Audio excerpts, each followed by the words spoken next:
O povo foi às ruas. E agora? Agora vai continuar tudo exatamente como era antes, a menos que as pessoas mudem. Então há uma esperança. Mas para isso nós acreditamos nas modificações que vêm de dentro para fora, aquelas que vêm do indivíduo. Então é preciso que a célula social, que é o brasileiro, que o indivíduo mude. Se o indivíduo não mudar, o governo e os governos não mudarão. Que porta eu pego? O que ele responde? Pra onde tu quer ir? Não sei. Ah, então qualquer uma serve. Então se tu não sabe pra onde é que tu tá indo, se tu não sabe qual é o teu propósito, qualquer lugar, pra onde, não importa pra onde é que tu vai, porque se tu não consegue conectar aquilo que tu tá fazendo, pra onde é que tu tá indo com o teu propósito de vida, tu tá perdido. Há tempo atrás, certo ou errado, nós tínhamos um plano de desenvolvimento nacional. Nós tínhamos um propósito. A nossa nação tinha uma visão e um propósito para desenvolver o nosso país, que infelizmente, algum tempo atrás, se perdeu. Vou dar um exemplo da Coreia do Sul. A Coreia do Sul, há 60 anos atrás, desenvolveu um plano de desenvolvimento nacional com o propósito de tornar a Coreia um lugar que tem inovação, desenvolvimento, riqueza. E entrou governo, saiu governo, entrou ditadura, saiu ditadura, entrou em guerra, saiu de guerra, o propósito e o plano que se continuou. Para que lado devemos ir? O que temos no mundo de mais eficiente?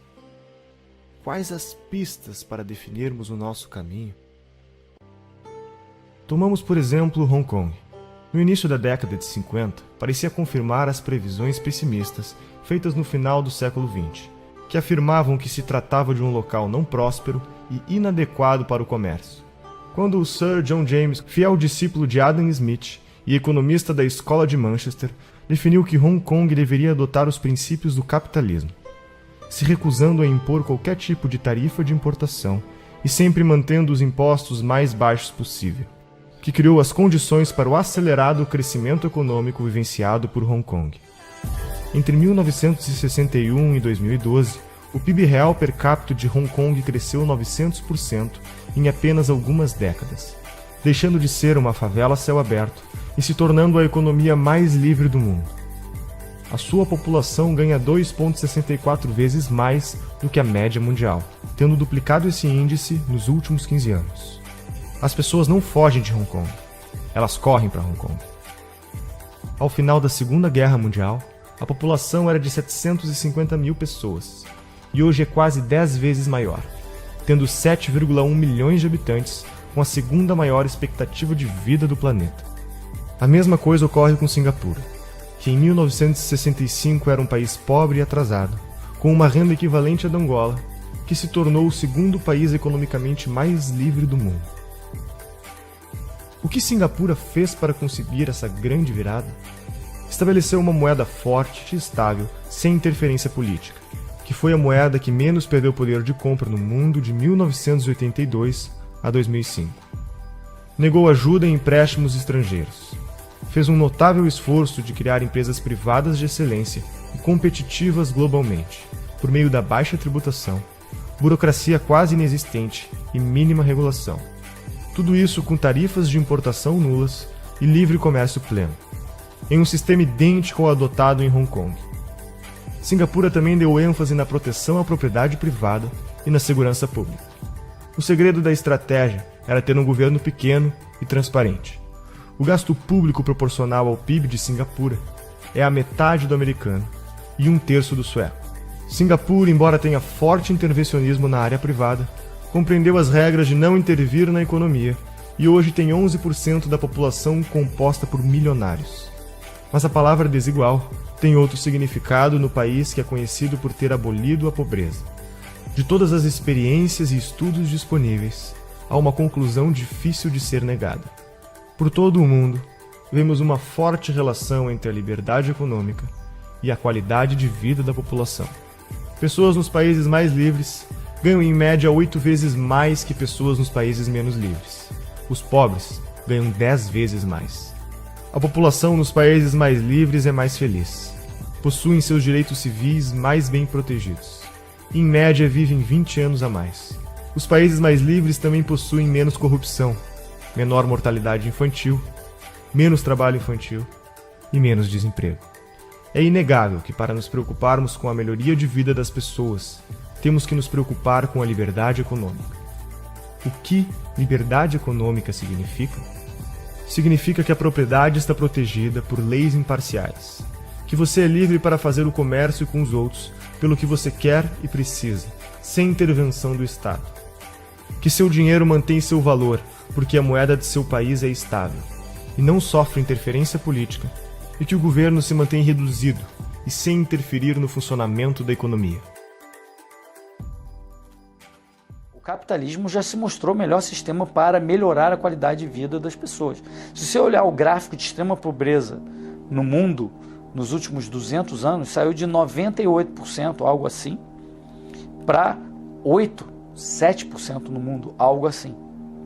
Algo nesse nível, perto de 10%. No Brasil, está em 5% a pobreza extrema, e há 30 anos era 20%. Então, isso vai dizer que isso é por causa do programa social? Claro que não. O Brasil passou a adotar mais capitalismo em relação ao que a gente tinha no início da década de 70. Então, no tempo, o que melhor alcança a melhora da prosperidade das pessoas mais pobres é um sistema de propriedade privada e livres trocas, que é o que a gente chama de capitalismo. E para o pobre de hoje, então, nem se fala. Para dar assistência a esse pobre de hoje, um sistema de mercado e voluntário como esse que eu descrevi é o que funciona melhor. O mundo é pobre, era pobre, sempre foi pobre, né? A pobreza é o estado natural do homem. O homem nasce nu e pelado. Nossos pais nos deram abrigo, comida e esses luxos, né? Então, o estado natural do homem é a pobreza. Nós temos que nos perguntar por que alguns países se tornaram mais ricos. Quando Adam Smith escreve A Riqueza das Nações, uma investigação sobre, ele está se preocupando exatamente, quer investigar como alguns países, no caso, por exemplo, a Inglaterra, etc., se tornaram ricos, porque esta é a grande notícia da humanidade, do comércio, a economia, o capitalismo que gera riqueza. Então, na verdade, tem muito mais a estudar na riqueza que na pobreza. Os pobres, por exemplo, individualmente, eles querem estudar, entender e imitar os ricos, as empresas ricas, os casos de sucesso.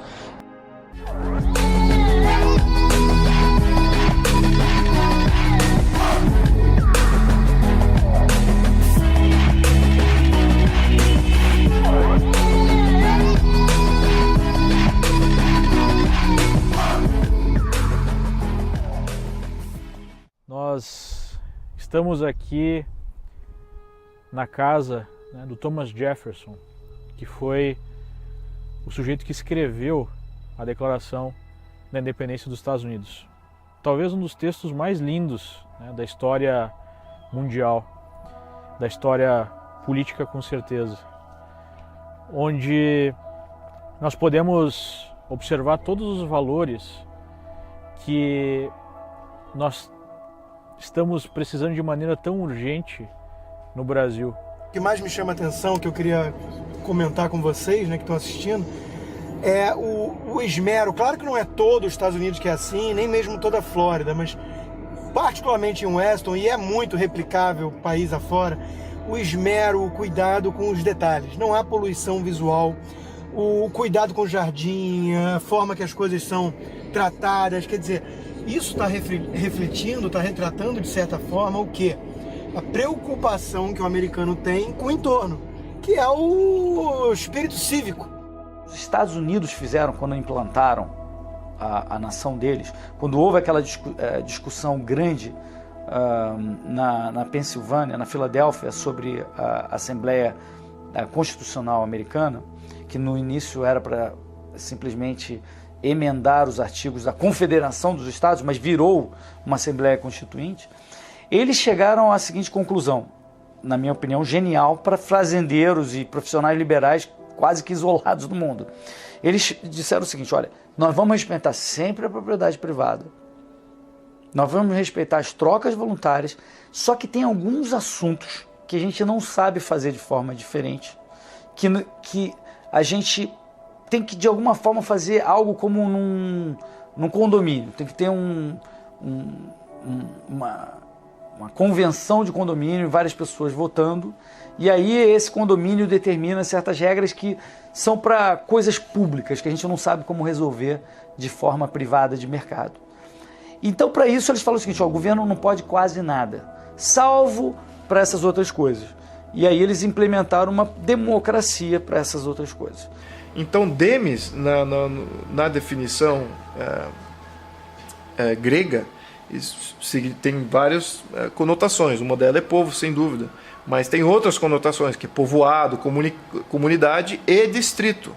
Então, a democracia que Clístenes impôs na Grécia naquele momento, ou criou na Grécia naquele momento, era um governo distrital. Essa é a definição real da democracia. Não era um intento do povo mandando, não era essa a ideia. A ideia era governo distrital, ou seja, no distrito você tem um representante, aquele representante é um representante legítimo, porque ele mora naquele distrito. Qual que é a ideia aqui? Fragmentação do poder da aristocracia.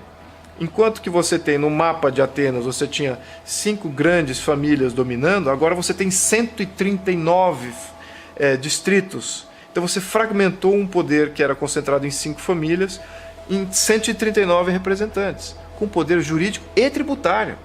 O poder, né, do povo está mais próximo de cada estado, o que evita, digamos assim, um poder totalitário tomar conta de um determinado país e oprimir os seus cidadãos. Então a verdadeira divisão do poder americano não está na horizontalidade, eu disse, do poder federal. Está na divisão de poder entre a União Federal, os estados e os municípios. Está na autonomia que os estados têm. Quando se pergunta, os Estados Unidos, é permitido o porte de arma? Depende do estado.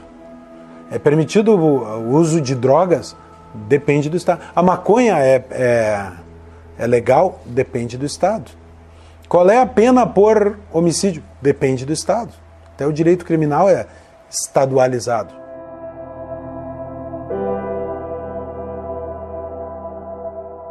Basicamente, todo o sistema financeiro, até mesmo partindo da própria moeda, né, do valor da moeda, é baseado na confiança. Então, o nível de confiança que existe na sociedade, a certeza de que regras estabelecidas serão cumpridas, é o que facilita a negociação entre as pessoas, né? Eu só acredito que eu posso fazer um negócio e receber um pedaço de papel, porque nesse pedaço de papel está escrito que as instituições daquele país garantem o valor daquele pedaço de papel.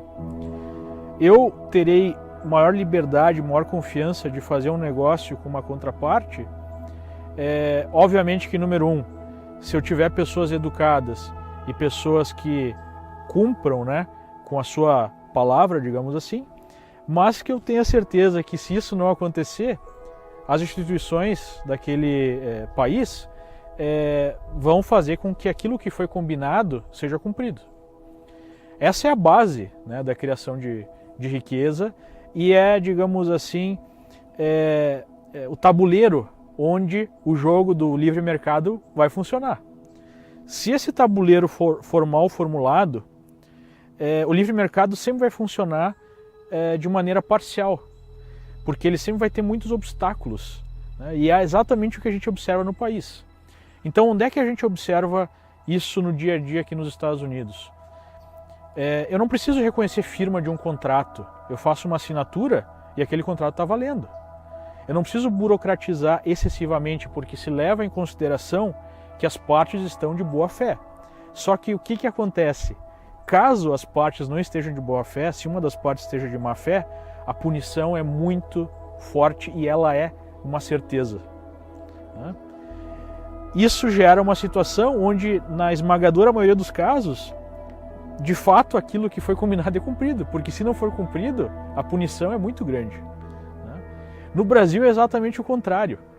Como se sabe que a punição vai ser muito difícil, vai ser quase impossível na maior parte dos casos, especialmente no mercado, né, no livre mercado, enfim, entre as empresas, nas negociações. É muito difícil executar um contrato no Brasil. Se cria toda uma burocracia para tentar evitar que se chegue a um problema. E isso emperra todas as fases da criação da riqueza. O cidadão, o indivíduo que quer empreender, que quer abrir seu próprio negócio, poxa, não pode levar 4 meses para botar a papelada em dia, pagar quase R$1.000, os custos que tem para sair da informalidade. Nós vamos continuar com as mesmas deficiências se não começarmos resolvendo o problema por aí. E isso também depende de uma visão positiva do empreendedor, favorável ao empresário, a pessoa que cria empregos.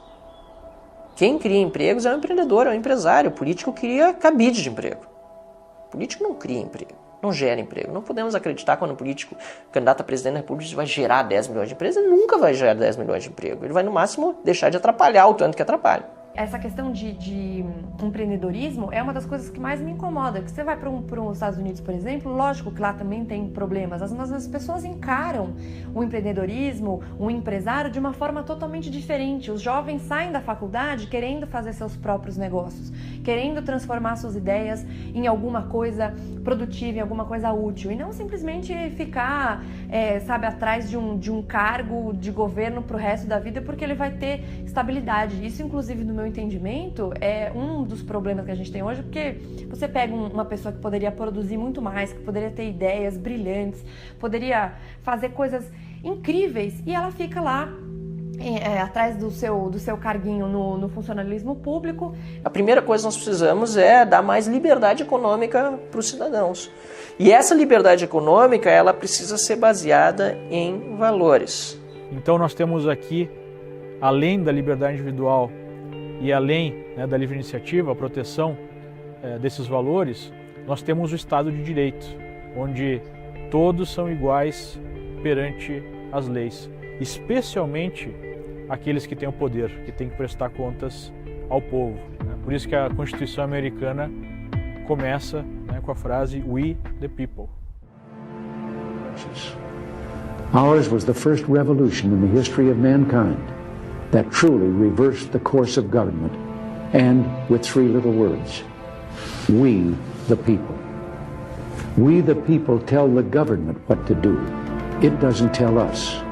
We the people are the driver. The government is the car, and we decide where it should go and by what route and how fast.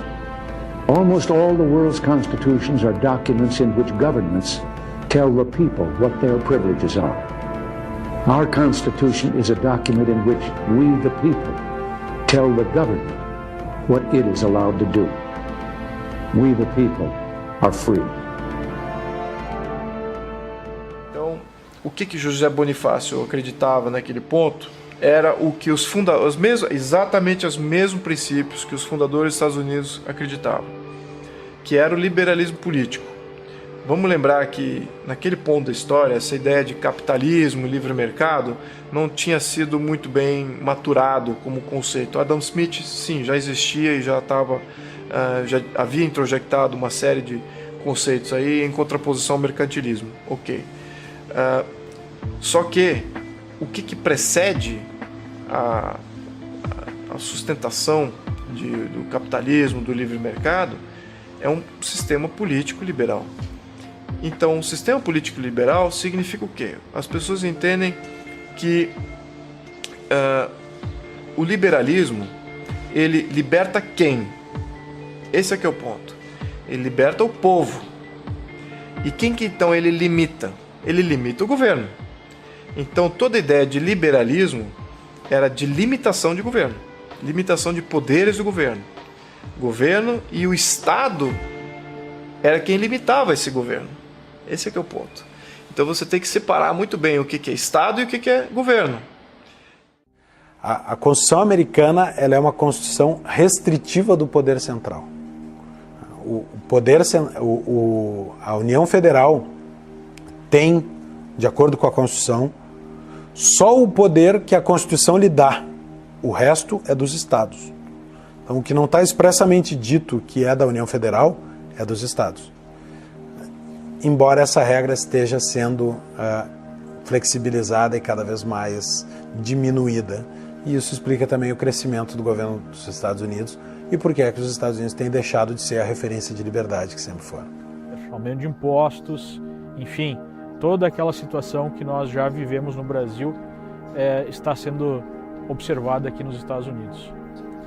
E há uma grande diferença, né? O nível médio da população aqui, o nível de educação é muito mais alto, mas pouco a pouco nós vamos sofrendo a mesma erosão da democracia representativa e desse sistema tão interessante, né? Esse farol da liberdade que foi criado para o mundo pelos Founding Fathers. O mais importante na discussão é que tipo de governo nós queremos e por que nós temos um governo. A gente precisa se dar conta de que não existe almoço grátis, que o Friedman diria. Não existe da mesma forma ganho de liberdade com um governo maior. Pelo contrário, aumentando o governo, pedindo mais governo, nós vamos perder em liberdade. Nós vamos aumentar a burocracia, nós vamos ter mais problemas para criar riqueza.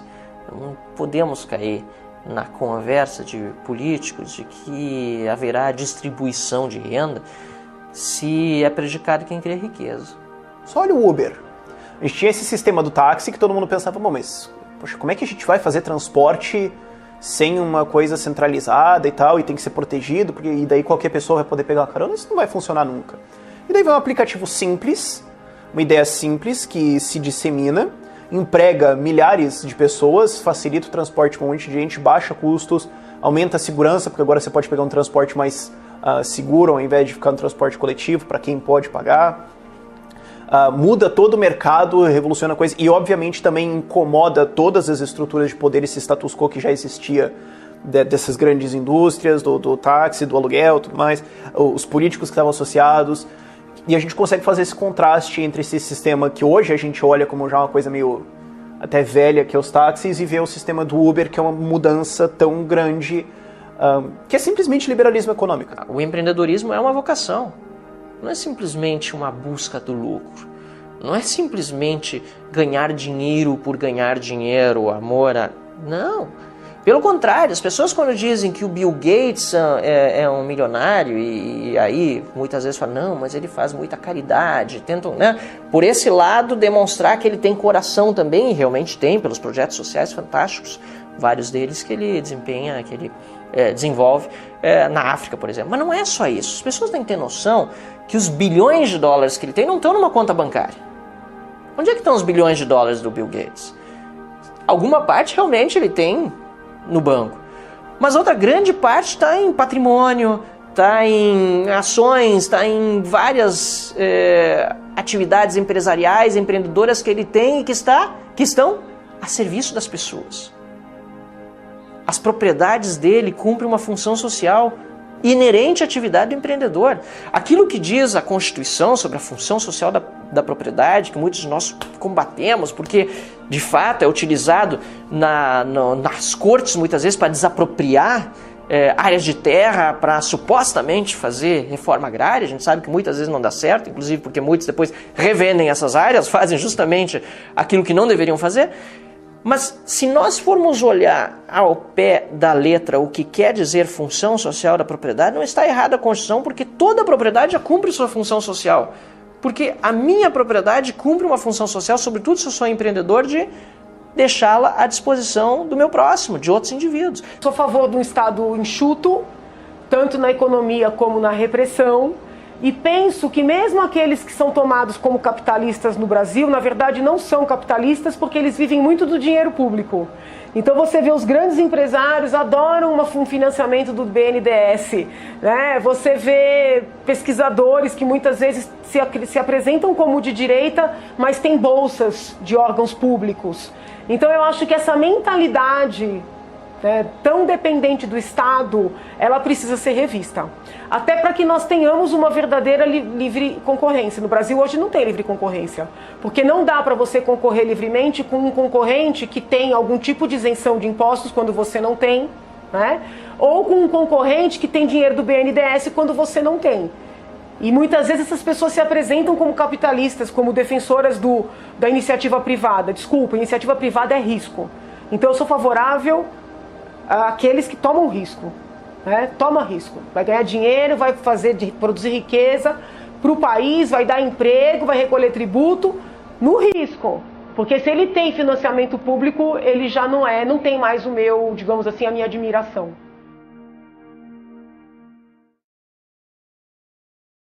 A natureza é soberana ao homem. Afinal de contas, somos todos uma parte dela. A realidade é formada por um universo complexo de tempo, espaço e dimensões cosmológicas que fogem do nosso entendimento.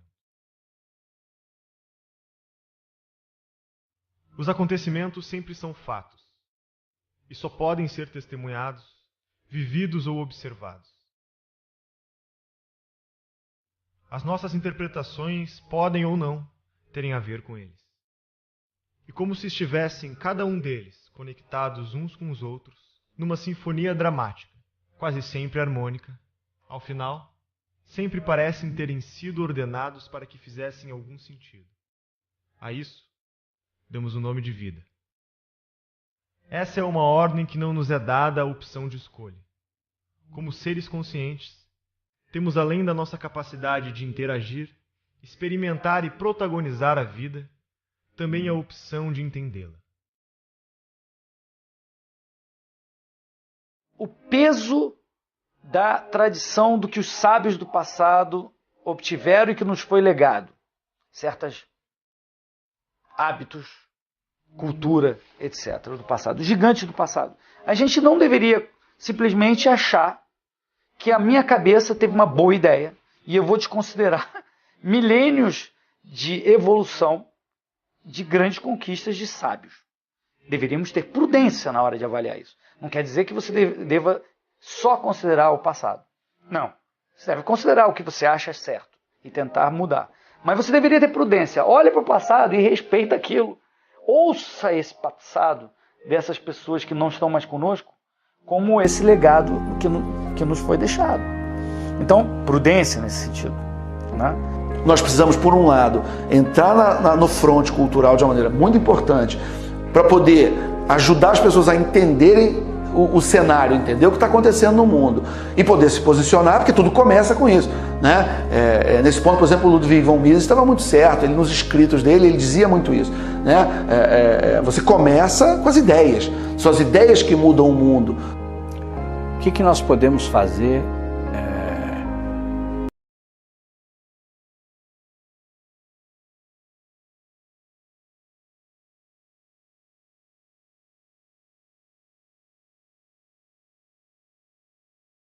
nós recuperarmos o amor pela literatura? Eu acho que não existe nada mais subversivo nesse mundo, num lugar como o Brasil.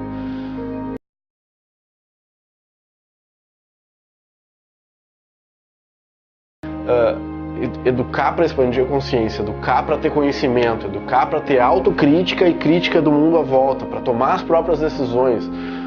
Um povo com cultura e com educação, cara, não é levado adiante por ninguém. Primeiro, preparem-se intelectualmente, estudem. Né? Você tem hoje na internet uma série de conteúdos e cursos online. Óbvio, principalmente o Olavo de Carvalho, que tem um trabalho absolutamente fundamental e indispensável em relação à difusão de ideias. E além dele, você tem outros que também são importantes, aí, gerando conteúdo, gerando informação. Você já tem hoje editoras lançando títulos que durante décadas foram negados ao público brasileiro. Você tem também, em alguns sites, como o site do Instituto Mises, você tem alguns portais que têm uma quantidade enorme de PDFs, de livros clássicos que estão à disposição de graça. É só você baixar, ler no seu computador, ler no celular, no tablet, no Kindle, enfim. Então, não tem desculpa.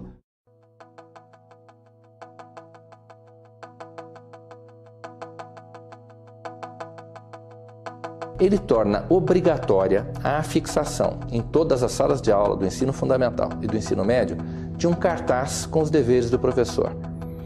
Os deveres do professor já existem, eles decorrem da Constituição Federal e da Convenção Americana sobre Direitos Humanos. O primeiro dever do professor estabelece que o professor não se aproveitará da audiência cativa dos alunos, ou seja, da presença obrigatória dos alunos em sala de aula, para promover as suas próprias preferências, as suas próprias opiniões políticas, ideológicas, religiosas e partidárias. O professor já não tem esse direito. Este dever, o dever de se abster dessas práticas, já existe. Ele decorre da liberdade de consciência e de crença dos estudantes, que está prevista na Constituição Federal. O segundo dever do professor estabelece que o professor não favorecerá, não prejudicará ou constrangerá os seus alunos em razão das suas convicções políticas, ideológicas, morais ou religiosas, ou da falta delas. O terceiro dever do professor estabelece que o professor não fará propaganda político-partidária em sala de aula, nem incitará seus alunos a participar de manifestações, atos públicos e passeatas. O professor não pode agir em sala de aula como um militante. Ele é um servidor público, ele é um agente do Estado. E o Estado, de acordo com a Constituição Federal, o Estado brasileiro, ele é politicamente neutro. Existe a Constituição, prevê o princípio da neutralidade política, ideológica e religiosa do Estado. O quarto dever do professor prevê que, ao tratar de questões políticas, socioculturais e econômicas, o professor apresentará aos alunos de forma justa, isto é, com a mesma profundidade e seriedade, as principais versões, teorias, opiniões e perspectivas concorrentes a respeito da matéria. O professor já tem esse dever. Ele decorre do pluralismo de ideias, que está previsto na Constituição, e da liberdade de aprender do estudante, que também está prevista no artigo 206 da Constituição. O quinto dever do professor prevê que o professor respeitará o direito dos pais dos alunos a que seus filhos recebam a educação religiosa e moral que esteja de acordo com as suas próprias convicções. Esse dever está previsto quase que com essas mesmas palavras na Convenção Americana sobre Direitos Humanos. É um direito humano dos pais, previsto num tratado internacional assinado pelo Brasil e reconhecido pelo Supremo, que os pais têm direito sobre a educação religiosa e moral dos seus filhos. Nenhum professor pode reivindicar o direito de transmitir aos filhos dos outros os seus próprios valores e as suas próprias crenças religiosas e morais. Enfim, basicamente é isso. E o sexto dever do professor diz que o professor, como sendo ele uma autoridade dentro da sala de aula, ele está obrigado a impedir que aqueles direitos que decorrem desses deveres, os 5 deveres que eu acabei de enumerar, sejam violados pela ação de terceiros ou também de alunos dentro da sala de aula. O ensino obrigatório é que é uma enorme intervenção estatal na vida dos indivíduos e das famílias. O que o projeto faz é apenas explicitar os marcos jurídicos dessa intervenção. Para quê? Para que os agentes do Estado, aqueles que efetivamente intervêm na prática, na vida das pessoas, na vida das famílias, não abusem do poder que têm. Então, ao contrário do que se diz, o nosso projeto não é uma intervenção estatal na vida privada. Ele apenas limita ou explicita os limites da intervenção estatal na educação obrigatória, no ensino obrigatório, sobre a vida das famílias e dos indivíduos. O ideal, me parece, seria que cada escola tivesse a liberdade de, a partir de um currículo mínimo, dar essa educação como quisesse e bem entendesse. Porque aí não só você está respeitando a liberdade individual, como você está respeitando a pluralidade de recursos na educação. E aqueles recursos que fossem melhores, ao longo dos anos iriam se impor como uma universidade que tivesse melhores resultados. Imagine se uma faculdade, uma universidade no Brasil começasse a produzir prêmios Nobel. É claro que as outras universidades e o povo em geral, todos respeitassem essa instituição de ensino como sendo competente. A mídia no Brasil já se descredenciou completamente. Acho que é difícil você pegar, difícil você pegar qualquer jornal do Brasil e você tentar dizer que aquilo é verdade por qualquer lado. Tanto para o lado que é o lado da defesa lá da esquerda, não acredita na mídia, na Globo, por exemplo, ou no UOL, ou no Folha, não acreditam. Nós também não acreditamos, muito menos ainda, né? Nós sabemos que aquilo tem gente que é aparelhada. Então a mídia caiu em descrédito. Então talvez isso seja um começo. Agora precisamos ter uma mídia em que uma base seja, ok, isso aqui é verdade, isso aqui é um fato, que seja um fato de verdade, não seja uma postulação militante. Então, eventualmente, nós vamos chegar numa mídia livre. A população em geral vê essa uniformidade do jornalismo, do que está sendo divulgado, e ao que ela recorre? Ela recorre a única fonte de informação que ainda é de fato livre, que é a internet. É a única onde todos temos, dependendo apenas da nossa forma de expor o conteúdo que nós produzimos, equalizar e repercutir da mesma forma que um grande veículo de comunicação hoje repercute. Graças ao invento de smartphones, de telefones como esse aqui, e do acesso à informação por meio de sites, de blogs, tu tem uma concorrência sendo criada.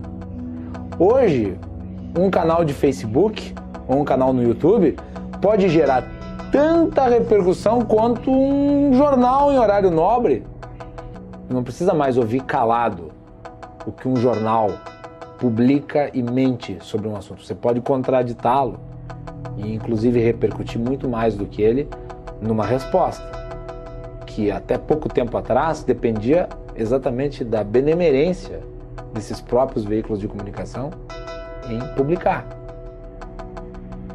Isso não acontece mais hoje. Hoje as pessoas têm a liberdade, por meio da internet, de expressar visões distintas, de criticar, de fazer o Media Watch. O que é o Media Watch? É um veículo fiscalizando a informação do outro. É um veículo contraditando o outro.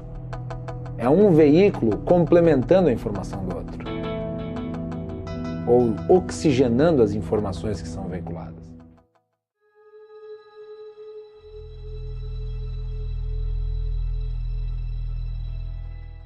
Chama de janela de Overton, a janela em que o debate público hoje se concentra. Então você tem, por exemplo, numa questão como educação, você tem a janela concentrada hoje numa questão do que é mais aceitável em um determinado no debate político.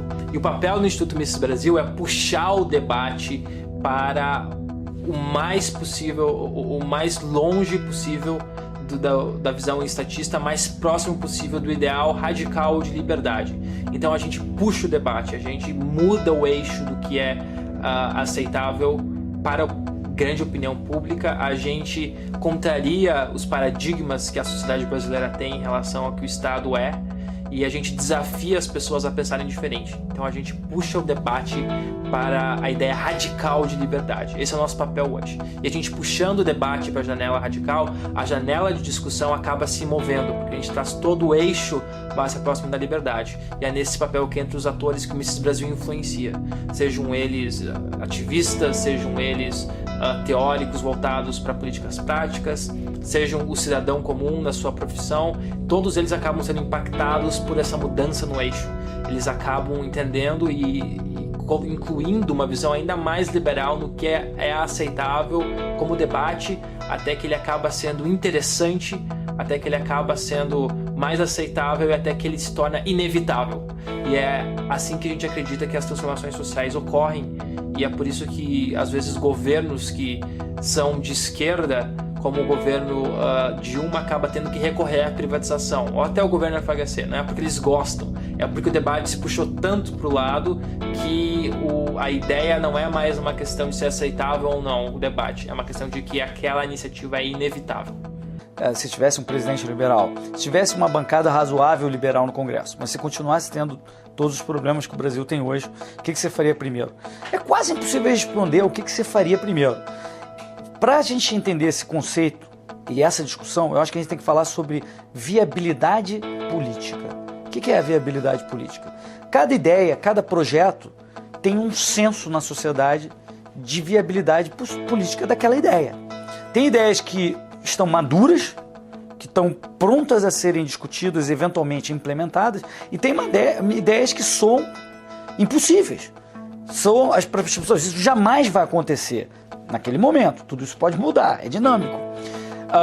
Os liberais deveriam estar focados naquelas ideias que estão já com a possibilidade de viabilidade política próxima e tentar empurrar aquelas ideias, né? Aquelas que estão, não centralmente, não o Hélio decidindo, mas se a gente tem a tal bancada liberal tentando isso e várias pessoas tentando isso, liberais, elas próprias vão ficar testando esses limites para verificar qual é a viabilidade política daquelas ideias e tentar aprová-las. Então, acho que isso vai acontecer naturalmente quando você tiver essa tal bancada liberal no Congresso. Todos vão ficar tentando aprovar. Você vê o que está acontecendo hoje. Por exemplo, o Paulo Eduardo Martins é um dos grandes defensores do fim da contribuição sindical. Isso já é algo que no Brasil de hoje já tem uma viabilidade política. Se eu falar sobre acabar o Banco Central, algo parecido, não vai ter nenhuma viabilidade política hoje. Se eu discutir sobre isso hoje, não vai ter eco, porque as ideias ainda não estão maduras na sociedade. Já o fim da contribuição social parece estar maduro, mas precisou o Paulo Eduardo e outros deputados, mas o Paulo Eduardo Martins, que é liberal, empurrar isso, discutir isso, tentar passar. Eu estou trabalhando no Estado, para o Estado, vamos dizer assim, mas eu estou sendo coerente com as minhas teses, com as teses liberais. Minha proposta o tempo inteiro, todos os dias aqui, em algum momento eu falo em redução do Estado, eu evito a ampliação do Estado, voto contra. Então é alguém com esse discurso, vamos dizer, entre aspas, um infiltrado, trabalhando dentro da máquina para reduzir o mal que a própria máquina causa. Não há conflito nenhum e as pessoas entendem isso. Nós estamos vivendo a história. Fizemos, como disse, grandes coisas pelo Brasil, mas precisamos urgentemente de uma reforma institucional para eliminarmos alguns excessos do gigantismo estatal. Então aí você tem 3 pilares que constroem esse Estado liberal. A primeira é um Estado de direito, com limites de poderes, freios e contrapesos entre diversos poderes. Os poderes têm que ser completamente fragmentados e o povo tem que ter uma inflexão em cima de todos esses poderes. Na minha opinião, o sistema político que funciona melhor é aquele em que a propriedade privada é sempre, em todos os momentos, respeitada em todos os aspectos. Se você tem isso, e você então respeita as trocas voluntárias, você tem o melhor sistema político possível, na minha opinião. Nós temos que ter uma fidelidade partidária. Nós não podemos ter mais, nós não temos 35 partidos, 28 representados, nós não temos 35 ideologias, programas de governo. Quem conhece a história dos partidos, a evolução, como surgiram os partidos ideológicos e programáticos, que é o sistema que nós temos aqui, quem conhece isso, ele vai verificar que deve haver uma fidelidade partidária, que foi formando grupos naturalmente, que se chegou a esse tipo. E na nossa eleição é proporcional. Nós votamos no partido. Então tem que ter uma fidelidade partidária. Ele não pode romper com essa fidelidade partidária. Tem que haver disciplina partidária, programas e ideologias. E nós não temos tantas assim. Isso vai levar até uma redução dos partidos. No meu entender, o financiamento público, novamente os partidos, os caciques dos partidos, eles recebem o dinheiro sem muito esforço. No financiamento privado existe aquela possibilidade de, eu dou, mas quero alguma coisa em troca, para financiar as campanhas. Então o que acontece? Eu acho que temos que procurar o mais razoável. Empresa não vota. Nós deveríamos procurar o voto da pessoa física. Então eles querem procurar recursos das pessoas físicas. Mesmo assim, das pessoas físicas com controle, fiscalização, limites e punições. Se nós tivéssemos um padrão de república federativa com modelo de tributação, ou com modelo de distribuição dos recursos, respeitando o tamanho, por exemplo, de estados e municípios, sem uma concentração tão imensa da União, nós não teríamos, em tese, o Ministério das Cidades com a função que tem hoje. Não tem sentido um prefeito do interior do semiárido de Minas Gerais vir a Brasília pedir R$100 mil para fazer uma ciclovia. Isso acontece porque os recursos estão subtraídos lá da base do Estado e município estão concentrados em Brasília. É lógico que isso demandará a descentralização também de algumas obrigações, saúde, previdência.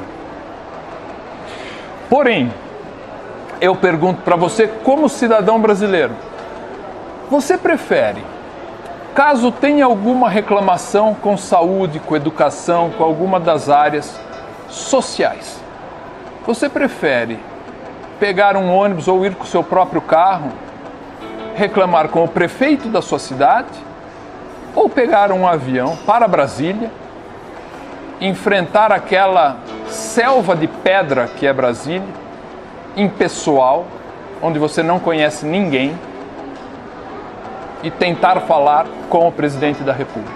Ninguém gasta melhor do que o próprio cidadão brasileiro. Quem gasta mal é o Estado. Reforma tributária, reforma trabalhista, reforma previdenciária, reforma administrativa para criarmos a burocracia profissionalizada, são reformas fundamentais. Eu acrescentaria a reforma do judiciário. Então, mais de 25 milhões de pessoas estão desempregadas. E como você resolve isso? Não tem como você resolver isso se a nossa legislação trabalhista faz com que o empresário pense 1, 2, 15 vezes antes de contratar alguém. É caro, o funcionário custa muito mais do que ele paga para um funcionário por conta das questões tributárias, por conta do imposto que o Estado recolhe, por conta da dificuldade que é. Então, obviamente que ele vai pensar 1000 vezes antes de contratar um funcionário. E a gente tem que pensar na questão do salário mínimo. O salário mínimo é uma bobagem gigantesca. Vários países desenvolvidos não utilizam mais essa métrica do salário mínimo. Então, o salário mínimo você estipula lá, sei lá, R$880 é o mínimo. Você tira do mercado de trabalho um mundo de gente, principalmente gente que está entrando no mercado de trabalho agora, ou que está fazendo, que poderia fazer trabalhos de pequenos períodos, por exemplo. E você tira essas pessoas e você coloca lá num nível um pouco mais acima, sendo que a produtividade dessa pessoa não vai acompanhar. Então, se você fica sistematicamente aumentando o salário mínimo, as pessoas acham que o salário mínimo tem que ser uma canetada tão pura e simplesmente, não tem que acompanhar a produtividade, você mata simplesmente o mercado de trabalho. Então, falar de reforma trabalhista é uma coisa essencial. Imagine se a gente tivesse uma mudança como o Uber foi para os táxis, para o sistema de polícia. Imagina se... Eu sei que é difícil imaginar, mas olha a revolução, a diferença, a queda de custo, o melhor serviço, as pessoas adotando isso livremente. Ninguém foi obrigado a adotar o Uber, ninguém foi obrigado a aceitar isso. As pessoas foram para ele porque ele era melhor, ele desafiou um sistema estatal inteiro. Então imagina se a gente tivesse isso para o sistema de polícia, para o sistema de reparo e manutenção de infraestrutura, para o sistema de justiça.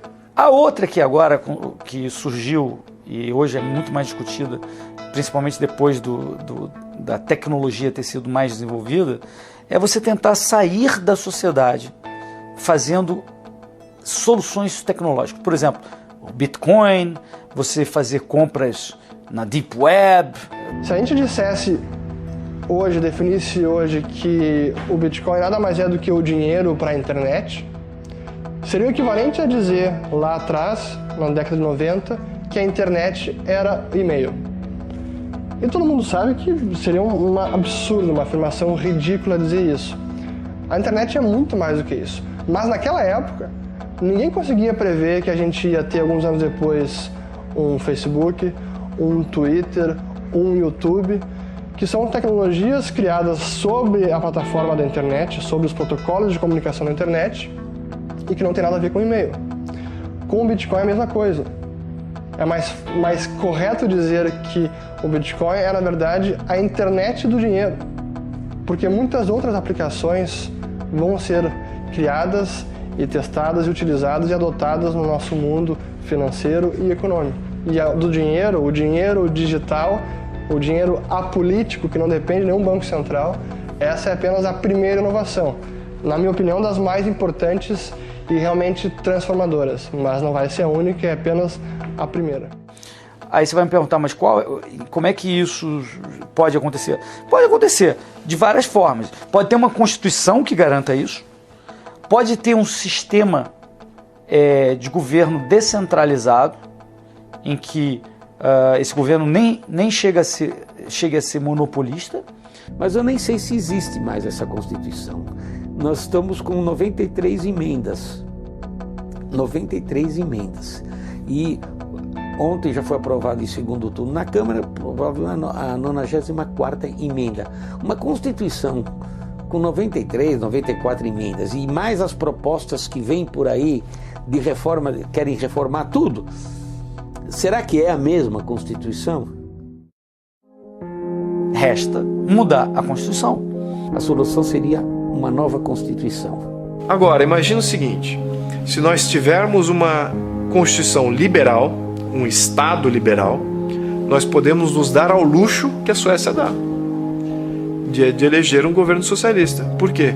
Porque a Constituição liberal já cria limites. Lembra que quem é liberal, quando você é uma Constituição liberal, significa quem está livre é o povo, quem está limitado é o governo e o Estado. Se você tem um governo e Estado limitado, você pode até eleger um socialista, mas ele vai ter uma força política limitada.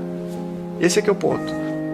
Então, para nós evoluirmos como país, nós precisamos nos desvencilhar dessa Constituição intromissora, socialista que nós temos, e temos que absorver e temos que ter uma Constituição liberal, para que nós não tenhamos mais o risco de totalitarismo no Brasil. Todas essas reformas, eu acho que elas, normalmente, por aí, elas são submetidas a um plebiscito ou a um referendo no final. Eu acho que para o Brasil, diante da nossa situação e diante da nossa classe política, eu acho que nós devemos ter um plebiscito e um referendo. Como? O plebiscito, o povo vai aprovar, né? Por exemplo, o sistema de governo. E depois um referendo para aprovar esse sistema já acabado. O número 1 é você fazer com que todos os movimentos políticos concordem, que é isso que precisamos. Temos que ter um objetivo comum e diferentes agentes trabalhando de diferentes maneiras para atingir esse objetivo comum, da maneira que de bem couber e de uma maneira fluida. Às vezes um flanco tem avanços, o outro tem retrocessos, o outro braço tem um avanço. Então, diferentes agentes políticos, da sociedade civil, agentes econômicos, têm que estar trabalhando para a criação do Estado ideal. A pressão única tem que ser em torno desse objetivo. Cabe a nós definir bem esses detalhes, né? Então, eu diria que, então, como chegar ao Estado liberal, a primeira etapa é todos concordarem no objetivo. Ponto. O brasileiro percebeu que ele tem força, né? Que, na verdade, os políticos, eles estão lá para nos servirem, eles são nossos servidores. Eles têm que prestar satisfações, eles têm que dar satisfações. Nós também temos que fazer a nossa parte. Eu acho que o legado que fica é de um povo que não se acomoda. Vai fazer batalha na sua área, né? Na sua área profissional, dentro da sua experiência profissional no consultório, dentro da sua formação profissional. Isso vale para qualquer coisa. Se você é professor, vai lutar na área de educação. Se você é médico, vai lutar na medicina. Cadê você, advogado de direita? Cadê você, advogado conservador liberal, fazendo a batalha na OAB, fazendo a batalha nas associações profissionais, nos sindicatos? Né? Se você é economista, cadê você batalhando especificamente na economia? Civil judicial é uma coisa básica, isso é que nem a questão de assegurar sua própria subsistência, sua própria sobrevivência. Quer dizer, a justiça não vai fazer justiça. A justiça é um meio de você fazer justiça quando pode. Tem que lutar por ela. O terreno da luta é muito o terreno jurídico, judicial. É uma batalha que a gente tem que travar no judiciário também. A gente precisa se engajar, ocupar espaço onde quer que esteja, no seu bairro, na escola do seu filho, acompanhar o que está acontecendo. A gente precisa estar presente na sociedade, arregaçar as mangas e trabalhar.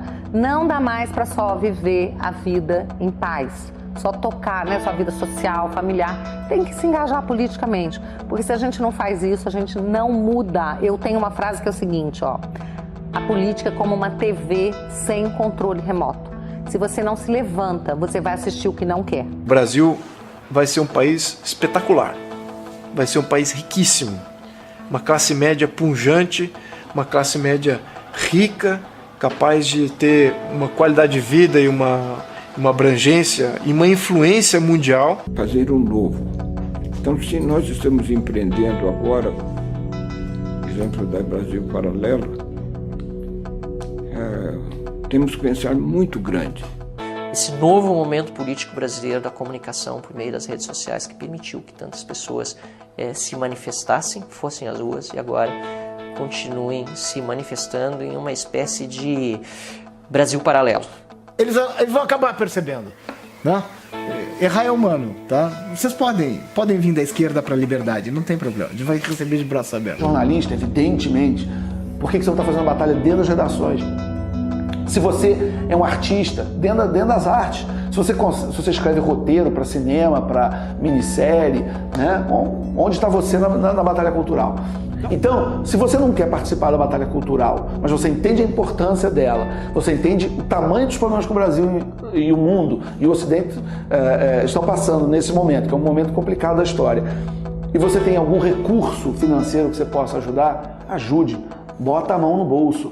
Hoje nós precisamos de investidores, nós precisamos de gente que apoie blogs, que apoie cursos, que apoie think tanks, que apoie institutos, o nascimento de canais de televisão. Então eu quero um país com pessoas de almas e mentes livres, né, que possam dizer o que elas realmente acreditam, o que elas realmente sentem, sem medo do patrulhamento, né, sem medo de serem estigmatizadas. Eu acho que, além de um país transparente, né, que é o que a gente luta muito por isso também, eu acho que essa liberdade de pensamento, de manifestação, para mim é algo muito caro. Então, se eu pudesse ser lembrada como alguém que lutou por isso, eu já vou estar muito feliz. Se não agora, quando? Brasil Paralelo responde essa pergunta. É agora.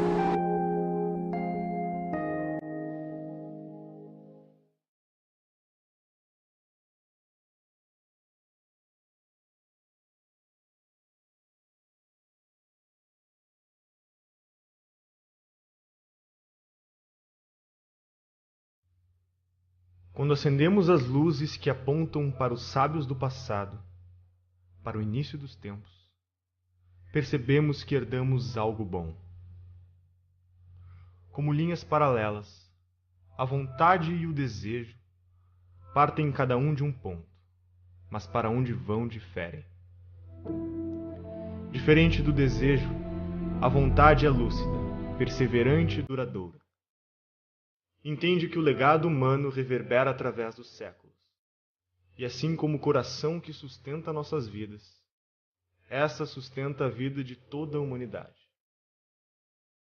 A vontade do indivíduo se impõe e mostra que, ao contrário do que afirmam ditadores e supostos intelectuais, nós não somos escravos do meio. A vida pode nos desgastar ou nos afiar, mas isso depende do aço de que somos feitos. A vontade nos fez superar o impossível e dar aos que amamos o maior presente de todos: a esperança. Onde há esperança, há vontade. E onde há vontade, há um caminho.